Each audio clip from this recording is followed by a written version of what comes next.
ولد عمر الشريف واسمه الحقيقي ميشيل شلهوب في 10 أبريل 1932 في مدينة الإسكندرية بمصر.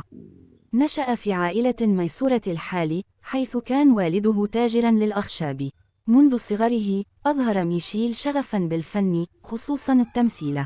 درس الرياضيات والفيزياء في جامعة القاهرة، لكنه قرر في نهاية المطاف أن يسلك طريق التمثيل.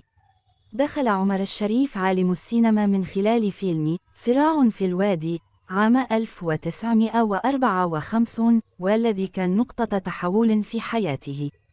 الفيلم جمعه بالنجمة فاتن حمامة، والتي أصبحت فيما بعد زوجته وأم ابنه طارق. قصة حبهما كانت أشبه بقصة سينمائية بحد ذاتها، مليئة بالرومانسية والتحديات. لم تقتصر شهرة عمر الشريف على العالم العربي فقط، بل امتدت لتصل إلى هوليوود.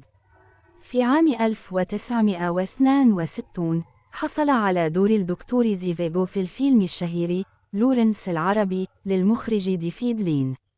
هذا الدور أكسبه شهرة عالمية وجائزة جولدن جلوب كأفضل ممثل صاعد.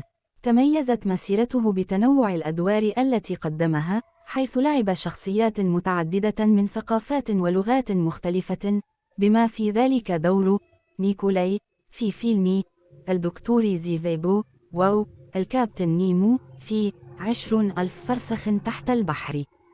كان يجيد التحدث بعدة لغات، ممن ساعده في تقديم أدوار مختلفة بمهارة فائقة. لم يكن عمر الشريف مجرد نجم سينمائي، بل كان رجلاً ذو شخصية آسرة، يمتلك ذكاء اجتماعياً وفنياً لافتاً.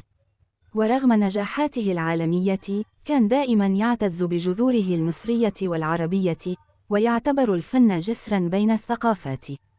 توفي عمر الشريف في 10 يوليو 2015 عن عمر يناهز 83 عاماً، تاركاً خلفه إرثاً فنياً عظيماً وأعمالاً لا تزال تحتل مكانة خاصة في قلوب محبيه حول العالم. قصته ليست فقط قصة نجم، بل قصة إنسان عاش بحب الفن وكرس حياته لنقل الجمال والإبداع عبر الشاشة الكبيرة.